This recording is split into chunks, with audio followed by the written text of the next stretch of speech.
For many teenagers, puberty is a difficult time. But for transgender kids, like Chris Mari, it can be absolutely frightening. I was having trouble going to school because that's where I was really depressed about not being able to be a boy. The growing unease over being a boy in a girl's body soon became too much for Chris to handle. He had a lot of anxiety, he had a lot of fear, he had, just a lot of intense feelings about it. So intense that Karina started to teach Chris at home, where he could be who he was, neither boy nor girl. But one semester of homeschooling was enough for Chris.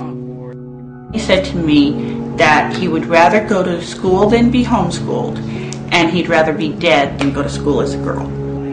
I saw my job as helping my kids to figure out who they were and helping them to become who they saw themselves as. And it kind of felt like my theory of being that kind of mother was really being tested, and I didn't have a clue what to do. Karina had to make a decision that would fundamentally affect the rest of her child's life. The choice was excruciating, but unavoidable. After consulting their doctor, Karina decided to let her child take a huge step out of gender limbo and be a boy. She even made it a cause for celebration.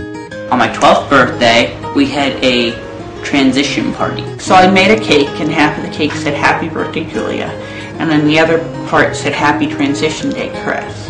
I had written up a certificate stating that he would be referred to as a he by all those who loved him. Everyone walked in, it's like, bye Julia, call me my old name, and, then everyone walked out, bye Chris, so it was pretty cool. But transitioning would not be that clear-cut. Chris couldn't just declare himself a boy, so Karina decided to send him to a school where the kids would not know Chris was born Julia. We met with the principal, the guidance counselor, and, the key support staff in the school. All of the teachers that were directly working with Chris would know, but nobody else would. But even with all the careful planning, the class list still said Julia. Well, since my name hadn't officially been changed, I was nervous about, the teachers calling me, the wrong name. And of course, that happened. I, hopped out of my seat. I'm like, yeah, that's the wrong name. It's supposed to be Chris. She's like, oh, okay. Chris was successfully transitioning socially, but that could not change his body. It kept developing like a woman's. Chris needed medication to block the production of the female hormone estrogen. This put Karina in a quandary. It was a gamble. It's a gamble to put a child on medication, but it was just as much a gamble not to put my child on medication and take the chance that my child would commit suicide. Although research is scarce, some studies have shown that there is an elevated risk of suicidal behavior amongst transgender youth. Karina didn't want her child to be among them.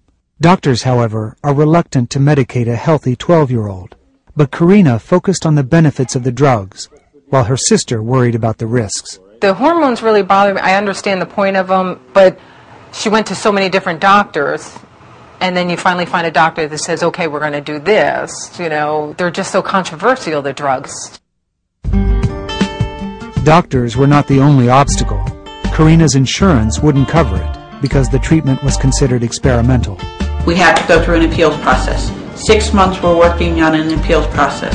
Week after week, Chris worried that the medication wouldn't come in time to stop his breasts from growing and his period from coming. All he could do was try not to think about it. Of course, in the back of my mind, there were some worries, but I would push him to the back and not let myself think about it too much. Chris was starting to feel very panicky. I was starting to feel panicky because of Chris's reaction. His breast started developing a little bit, and he got very uncomfortable with that, and so we took an ace bandage and would bind him. But hope was not lost. The doctor found a cheaper estrogen blocker, one that included tamoxifen, a common breast cancer medication. At age 12, Chris had officially begun his medical transition.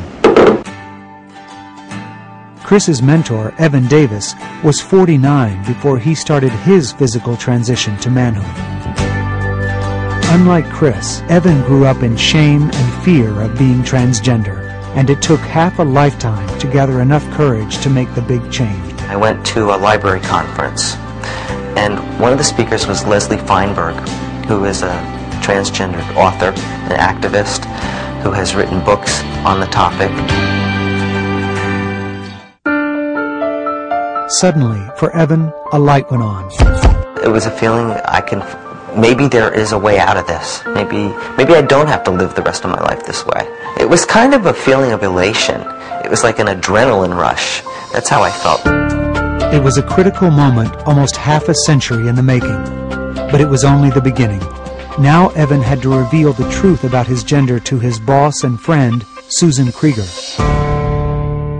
Well, I got a phone call from Evan one day about 4 years ago, and he sounded very distraught. The stakes were high. Evan felt his job was on the line, as was his friendship with Susan. I was so afraid. I was really scared. Because this is something I'd kept a secret for so many years. I was very afraid of losing my job. That scared me more than anything. And he said, there's something I need to come to talk to you about. And I just knew from his voice that it was something big. So he came over and he looked terrible. He was very, very nervous, very distraught, pale even. I thought, I just don't want to cry. That's the one thing I never cry at work. You know, I'm not going to do that. So when I did go over to finally talk to her, the first thing I did was start to cry. And I said, what's wrong? You know, what's wrong? What I said to her was, I know that you think I'm gay. She was like, right? And he said, I'm not gay, Susan. I'm a heterosexual male. I was just stunned. I was just totally flabbergasted. I couldn't believe what I was hearing because I wasn't expecting it. I just had to think for a minute, like, what is he telling me? And he said, I'm what you call a transsexual. She was kind of trying to, process it because it was such a shock to her. This was someone that I had known for 16 years, and that it changed my perception of this person I thought was a female like me, that I had talked girl talk with, and had made, jokes about hot flashes and things like that. That night, when she went home and thought about it, she got a little angry at me. Because she even told me the next day, I felt like I was betrayed. I thought, well, why me? Why do I have to deal with this? This is just so weird. I don't understand any of this. This is so weird. But when you're the boss, you can't just go run and hide under your desk.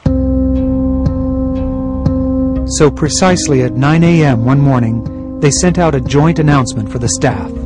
I'm writing this letter to inform you of a significant change in my life and to ask. Oh, that was a very scary day. Yes, it was. We called it Evan Gate.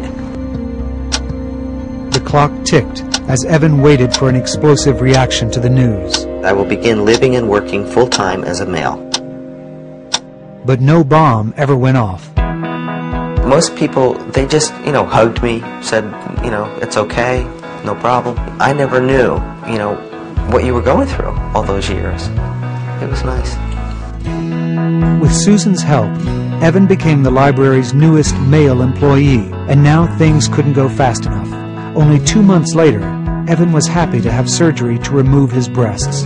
I kept waking up and looking in the mirror, and I just kept going like, it's okay now, they're gone.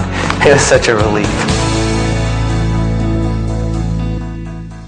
Soon he was giving himself injections of the male hormone testosterone. He began to look like a man, and he would now behave like one.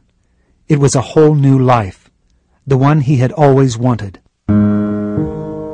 But making the transition to manhood isn't all about physical changes. The fight for acceptance is crucial, and sometimes painful. Coming up, Chris Maury confronts his father, who he hasn't seen in 8 years. Chris was upset by his father. He really wanted his father to understand. I think that he had never seen this coming.